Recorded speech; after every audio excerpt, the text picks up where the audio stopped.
Hello, and thanks for joining me tonight. My name is Mike Tellerino. I am going to be your host for tonight's podcast, along with my co-host Ken Avery.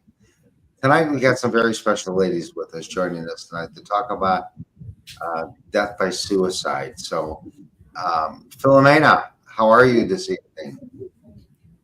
I'm tired. I'm a preschool teacher at 16, but I'm doing all right. Philomena, why don't you start out telling us a little bit about your son?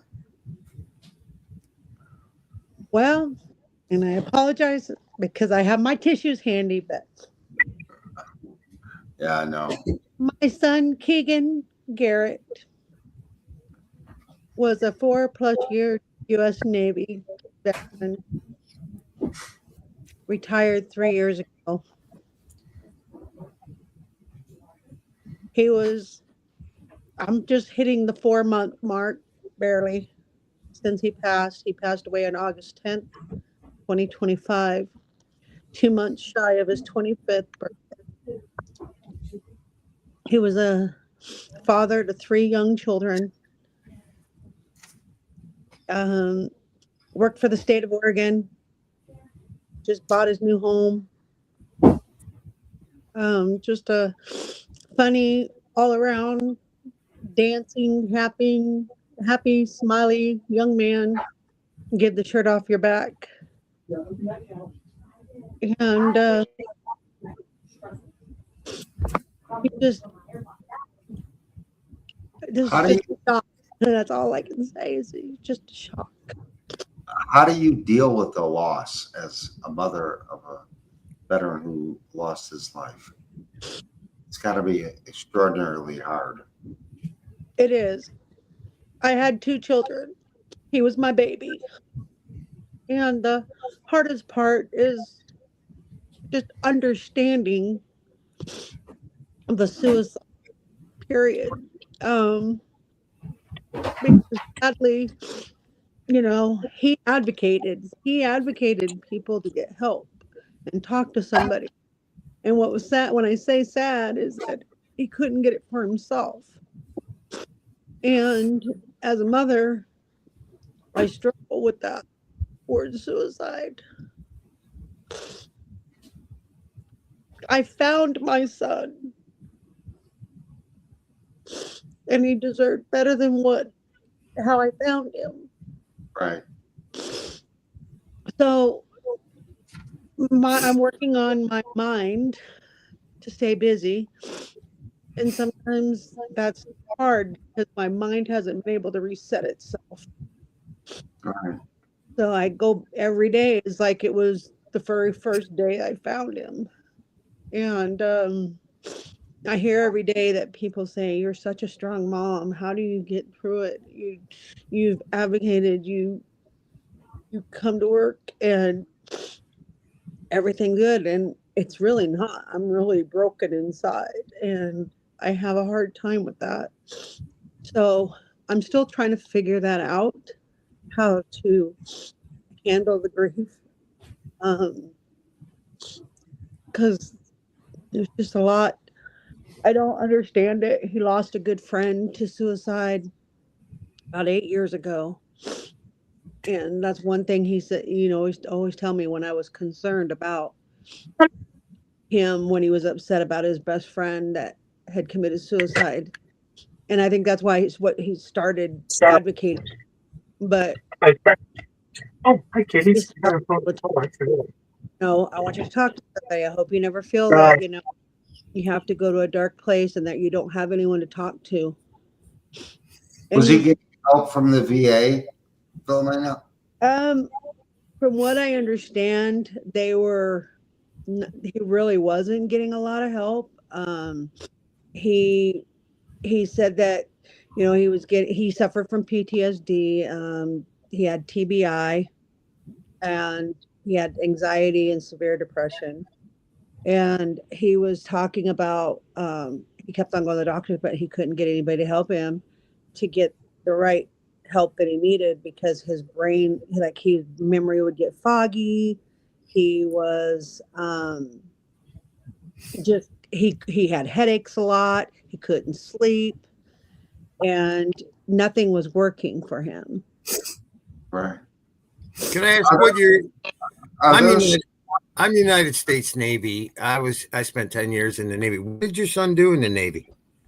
He was an MA3, so he was doing some military police work. Nice. When he first went into the Navy, he said, "Mom, I want to be a Navy SEAL." He actually graduated high school a year early just so he could join.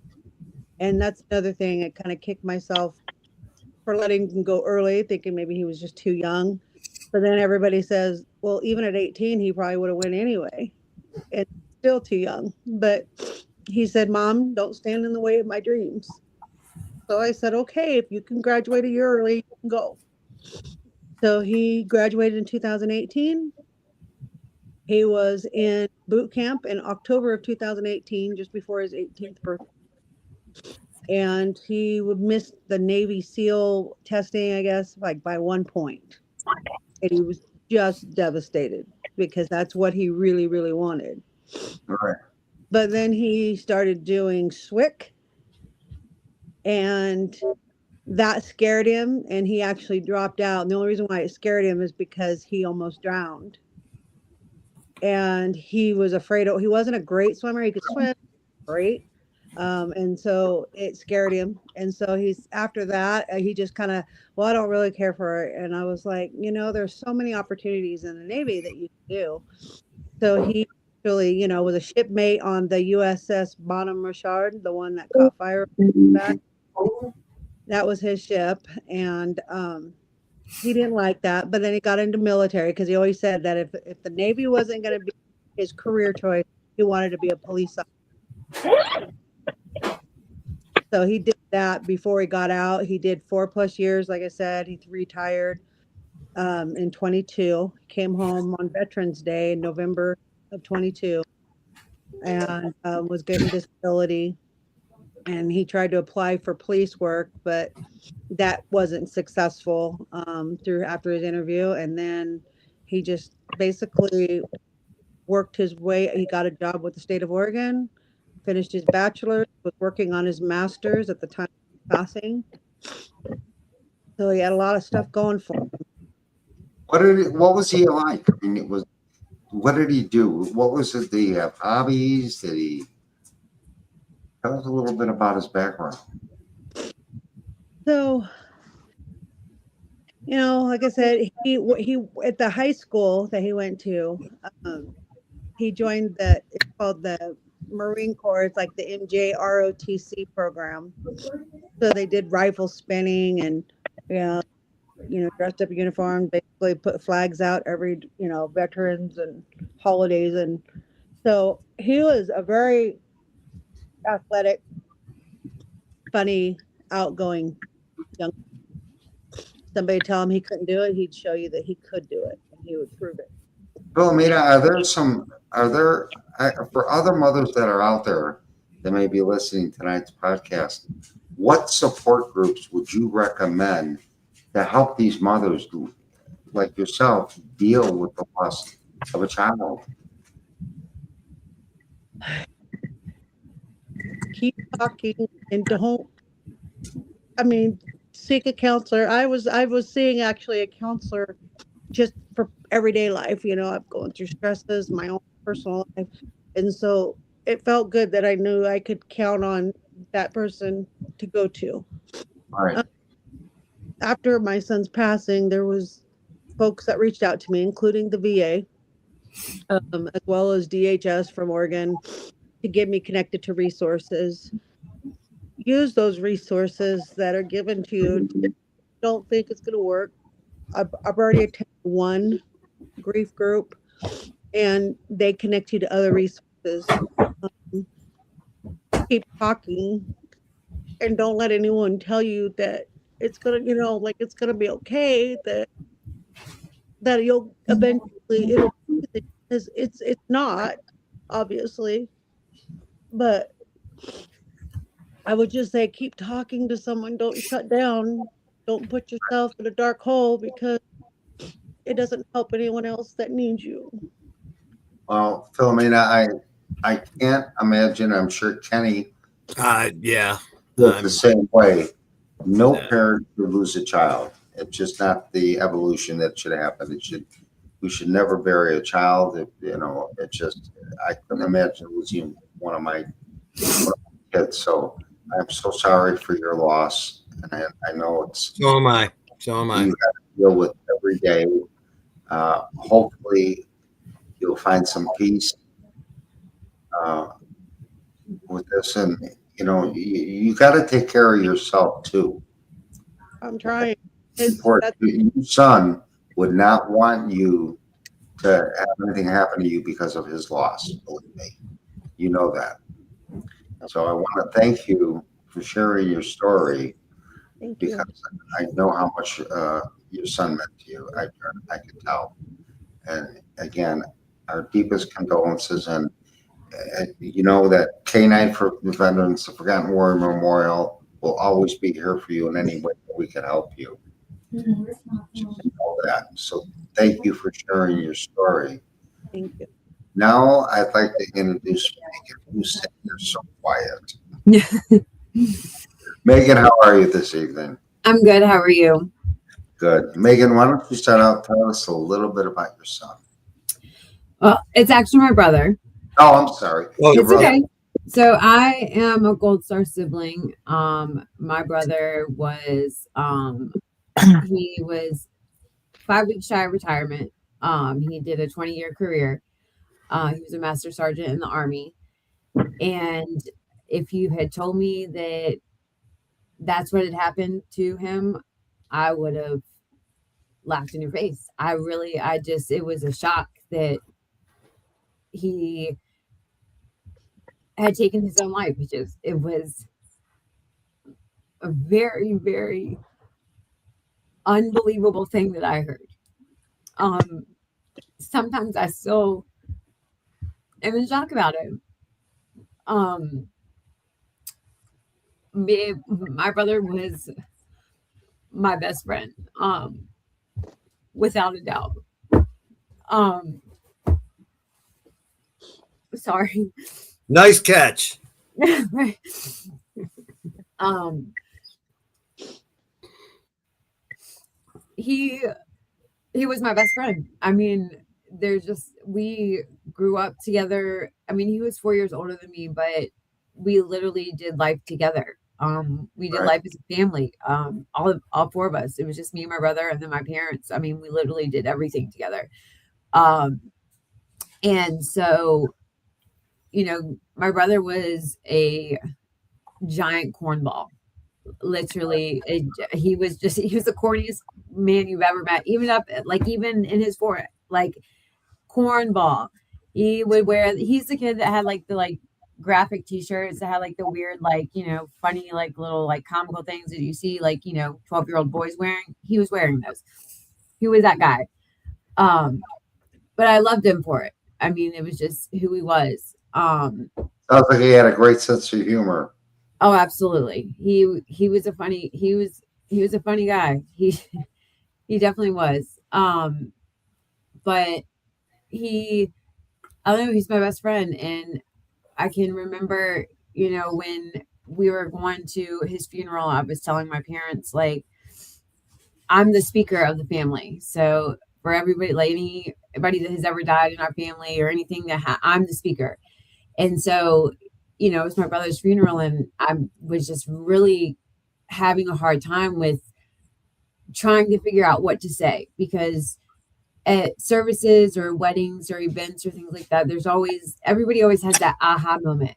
You know what I mean? There's that one memory that sticks out, that it's like, oh yeah, don't you remember that one time or oh, I'll never forget when we, Right. and so I'm thinking, of the couple of days that I have up into a service, and I'm like, I don't have that moment. I don't have that aha moment. And I felt some kind of way about it. And I told my parents, I said, I don't every memory I've ever had of my whole entire life that was a aha moment. My brother has been there. I didn't have one because he was there in the delivery room when I had my kids. He was there when I went through my wedding, through my divorce, even when he was overseas for my baby showers. He still back then it was Skype. So, you had to like plan when this was like back in like the early 2000s. And he was there. So it was like for every event in my life, my brother was there. And so it was, that was my person. Yeah. What, It's gotta I be noticed. I'm losing sorry. It's gotta be hard Um, losing a sibling. I lost my brother, and it's like a piece of you is just missing because we grew up with them. We were with them, and we're so used to having them there that when I lost my brother, I just felt totally empty. Like I lost a part of me, a piece of me, because we were very close growing up. So I I'm glad that you're sharing your experience of losing a brother.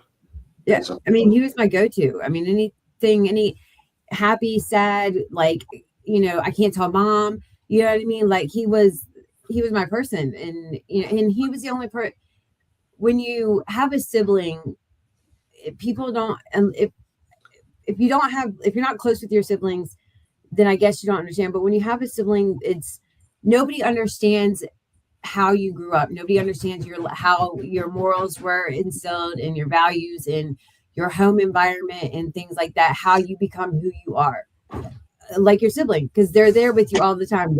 They grew up with you. They are right by your side.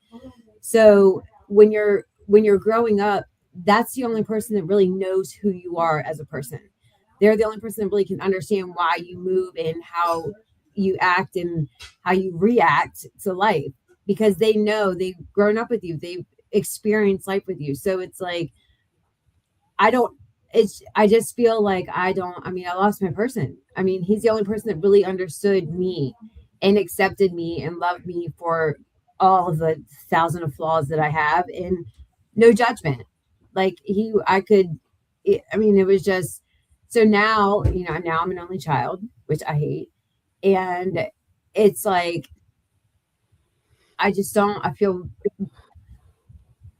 very alone. right, I know. You know what? I understand where you're coming from, but you probably had that one favorite moment between the two of you, and that'll always be there forever. Do you remember that moment? Honest, there's just so many.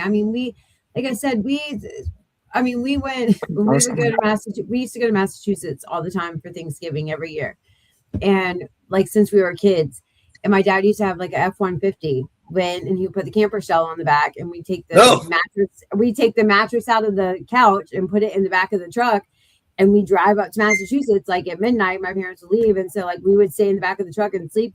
So like we would like make like signs in the back of the truck and like hold it up like at the window, like when you see like truckers driving by or people are driving by. I'm like, yeah, oh God, yeah. But we would freeze to death, and so like we didn't want our parents to hear our conversations and stuff, but you had to have the door, the two windows open, you know what I'm saying? Because that's how the heat came in. But it was like, man, we don't want mom and dad, like, so we would sit back there and we'd freeze to death. We'd be in the back, like, it's on Massachusetts, it's like 3 degrees outside, and we're like bunkered down and like curled up in the back of the truck, just, because we don't want them knowing what we're talking about or whatever. But I don't know, it's just everything that ever meant anything to me in my life, he was there. He was older than me, so back then, you had wireless, like cordless house phones. You know what I'm talking about? Yep. So my mom would leave him here to like babysit me and go to the store or whatever. So he would lock me in my room, and I'd have the phone thinking like I got something on. No, because he would just disconnect it out here, so I couldn't use it. But he would tie a belt, so like our doors were like this. So if you pulled one door shut, the other one like open. You know what I'm saying? So he would tie a belt so that I couldn't get out of my room. And the whole time my mom was gone, he would like lock me in the room. And then him and his homeboys, they would beat each other up until my mom came home. Then they'd let me free and be like, Mom, Megan was beating us up. Like she was so mean to us. Like, look at us, we're all banged up. And I'm like, are you kidding me? They're like, Y'all are 4 years older than me. You're like grown, like 16, 17-year-old kids. Are you serious? I was like, y'all can't just behave yourselves. I'm like, Mommy locked me in the room. He did not. Yes, he did. It was terrible. I wish I'd have known that trick. Yeah, right. Megan, what support groups do you belong to? Are you friends with Philomena and you belong to the same group? I am not. This is the first time I've met Philomena, and my heart goes out to you. And it does. It's terrible. I feel. I wish I could fix my mom Thank you. What and my support dad. do you do? I am starting back into therapy right after my brother died. TAPS was a big help for me. They reached out, and the lady that I saw she was really great. Because it's finding somebody to talk to that you have to be able that is special. They have to be able to specialize in grief therapy, like in grief trauma. It's because if you don't, I don't feel like that they truly understand the impact that it makes, or the impact that it has on you. I also do. I mean, I've lately gotten really in with my mom doing the gold. She's the chapter president for Gold Star families, or the Gold Star mothers in our area. So I go to a lot of events with her and just try and, get out there and just talk to any and everybody and just make, everybody aware that, like, I had somebody last night ask me, they said, what's 22 a day? And I said, that's 22 soldiers that die by suicide every day. And they're like, are you serious? They were just like, in shock. And I was like, yeah. I said, they were like, that's insane. I said, it is. I said but that's the raw fact. I said, when you think of 22 as a number, it's not that big of a number, but 22 people every single day is insane. Yeah. It's insane. It's too much. What do you? I think it's the stigma that's attached to suicide that people just don't understand. That it wasn't by choice. It wasn't something they just woke up one day and said, "Hey, I'm done." That's not the way it is at all. We deal with veterans every day through Canines for Veterans that are dealing with PTSD, and it's a struggle. And I think the most important thing is to have someone that they can talk to. Absolutely. My brother, he, for a long time, I think was in denial, maybe, or We all are. He just We all are. He just didn't want to accept. I mean, because when he did 20 years. So when he went in, it was 2000.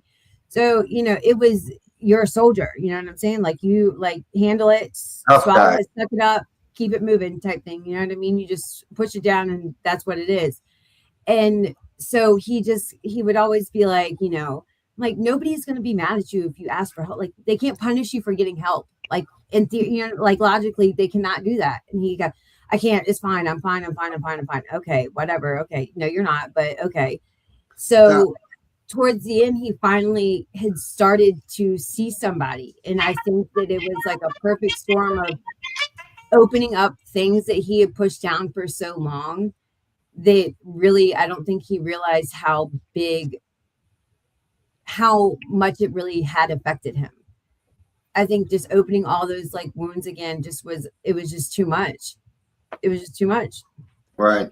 I think the hardest thing, and I'm sure Kenny could agree with this, the hardest thing that I noticed for our veterans to ask for help. And I think once they could understand that they do need help and realize that they need to step up and ask for help, but it's hard for them. They're all this big macho bravo, I'm a tough guy kind of guy, this and stuff like that, but it took me so many years, and finally somebody asked me straight out one day, hey man, how are you? And I finally admitted, and I turned around and I said, not good. And that's when I went, uh-oh. yeah. And that's when I had to start talking. And because, honestly, I was in a very dark place. And You know, I can't imagine what y'all going through. It's, you know, I can't imagine what you go through. You know what I'm saying? Like it's one of those things. It's like you people in the military, so you guys see things that nobody should ever see. It's just not a human thing that should be seen. It's not. There are things that happen that wars and that you shouldn't see as a human being, as a person. It's not okay, but not it's normal. It's not reality, right? normal. Right, but it's the reality, it is, and so to have to, you know see things like that and not be able to feel like you can talk about the impact that it makes on you is terrible in itself. Yeah. I feel like when people come home from deployments and things like that, it shouldn't be that soldiers should be have to ask for help. It should be a, here is your help. You have to do a screening. You have to do some kind of mental evaluation. I don't know. I'm not sure of like the logistics of when you guys come home, but I'm just saying that like I feel like it should be like you don't get to ask for help. You have to go see somebody and you have to get cleared to make sure that you're of sound mind, that you don't need a little bit more help than everybody else. You know, I've always said it's what we're not doing for our veterans. Right. And I've always said that if I had my way, when a veteran is being discharged with PTSD, Tommy who left is not the same Tommy that's coming home. They need to prepare the family, not only the veteran, but the family to learn how to deal with the PTSD struggles that they're facing. Because if not, it just doesn't work. They need to know how to accept the fact that he's had issues and he needs to learn. They need to learn to help him deal through those issues. Right. Megan, I can't tell you how sorry I am for your loss. I Thank can tell the passion in your voice for your brother, and it's amazing. And you know, no mother should lose a child, no No sibling, sister. no sibling. They didn't. So God bless you, and thank you for sharing your story. And you know, just keep fighting the fight. That's all you could do. And most importantly, you take care of yourself, because your brother definitely wouldn't want you to do anything else but take care of yourself. So God bless you. Thank you. I want to say something too. So, Megan, I was talking about you Saturday. I haven't seen my youngest son in years. Maybe like for a day or something, like really quick when we would just shoot down to California. He just got out of the Navy, and his brother was like his best friend. Them two, I mean, no one could tell them apart, even though they were 2.5 years apart. They finished each other's sentences and everything. And my son closed up so hard,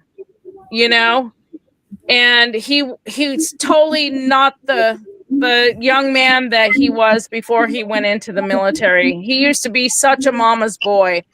And I finally got to spend like 3 solid hours with him Saturday, just having coffee.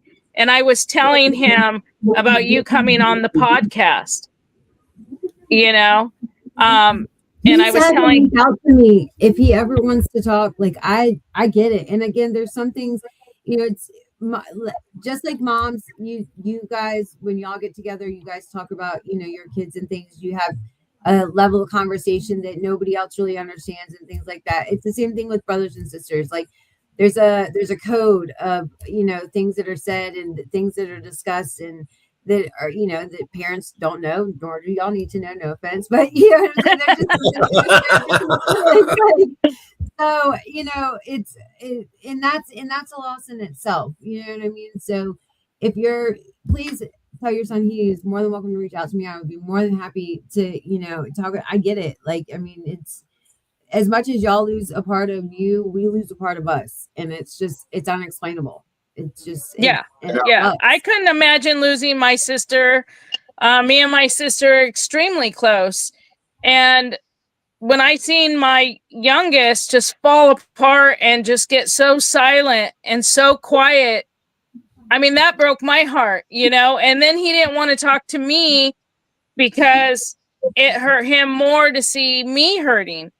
And so we didn't talk for like months. And when he would call, I wouldn't talk about my son because I knew it hurt him.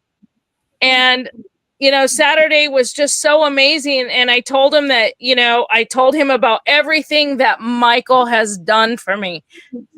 You know, the memorials that Michael does, that memorial was just the most amazing thing, you know? And I know that it had a bunch of families, but I felt like Michael did that special for my son, you know, because the military didn't do it special. And, you know, I couldn't really do it that special because I was so out of it, Right. you know? And I told him about me and Michael, and he is just so happy and he wants to know all about it now, you know? And it takes time, Right. you know, and the healing is forever. It's not just a temporary thing. Yeah, I have to thank you for doing what you're doing for the rest of these mothers and siblings that lost death by suicide, because you've been a huge asset to me organizing this, getting the word out. I think we need to let these mothers or siblings know that there is help out there for them. Oh, There yes, is- for sure. Sorry if you guys can't see me. I'm in a trailer.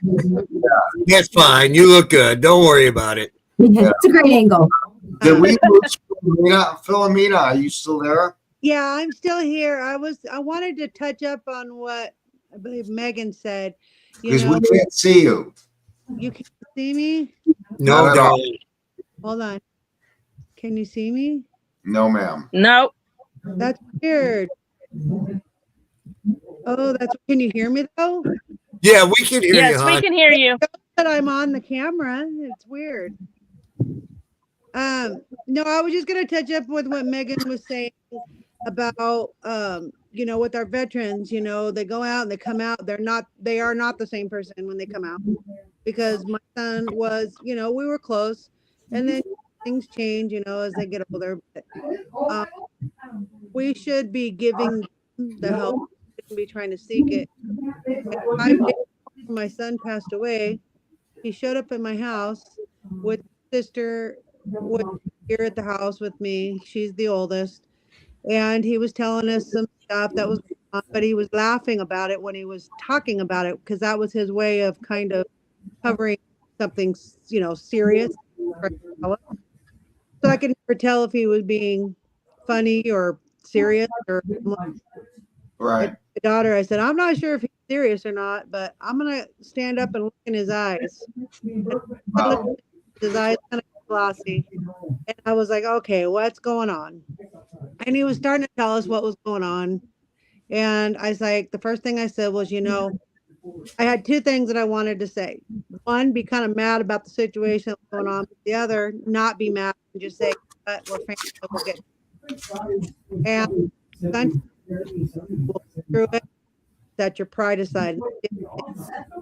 These military men and women out, they have pride, they don't want to set it aside because they think that makes them weak. If they set your pride aside and talk to somebody. And he said, Mom, you know, I push people away. And I said, I know, I'm one of them. And so he said, what I got to do. I know what I do. And I kept those words haunted me, because, you know, like I said, he lost a friend to suicide, and he advocated for people to talk and Right. talk to somebody about it. And Wow. never like they were in that dark place. But he that's why I said, when he told me what I got to do, I was thinking in my head that he knows what he's got to do. He's going to talk to somebody. I'm not going to overstep my boundaries with him. And then I don't know, a couple of days later, me and my daughter were somewhere, and we were on a conference, not a conference call, but we were talking on the phone, and he said something about maybe I'm just better off. And I said, you need to knock that off right now. I said, you're wanted, you're needed, and you're loved. And you've got small babies. And I just kind of remember that day recapping everything he's accomplished. He was 24, just, retired, Right. and I needed him. But he just, like I said, he said, I'm good. I know what I got to do. Right. That 4 days later, I would find my son in the situation that he was in. Again, and I'm sure Kenny feels the same way. We can't imagine the loss that you're feeling because we never No. that. We could say, I know how you feel. No, we don't know how you feel. Nobody knows how you feel. And I just want you to understand that there is help out there. You need to reach out. You need to let people know that what your feelings are because you just need to do that. And again, the most important thing you could do is take care of yourself. I want to thank you all for being my guest tonight. Thank you. I think it's good that we let other mothers and siblings know, what our feelings are and what they need to do to get help and to reach out and get that help. Don't suffer alone. You don't have to suffer quiet. Talk to people. Let people know what you're feeling. It's a great release. It really is. So God bless each and every one of you for being on tonight. Yeah, I mean, I got my. And that's why I have that group too, you guys. If you guys want to talk about your brother, or even though it says Gold Star and veteran, moms, Megan, you're more than welcome.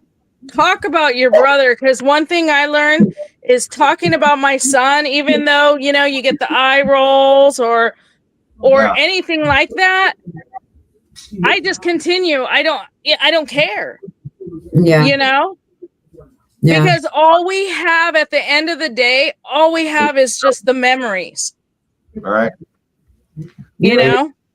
Thank you for being my guest tonight. Thank you, guys. Anything we could do, don't hesitate. Megan, Don't hesitate. Marina, Tanya, Thank better. you. I appreciate that. Don't hesitate to reach out. God bless you. All right. You too.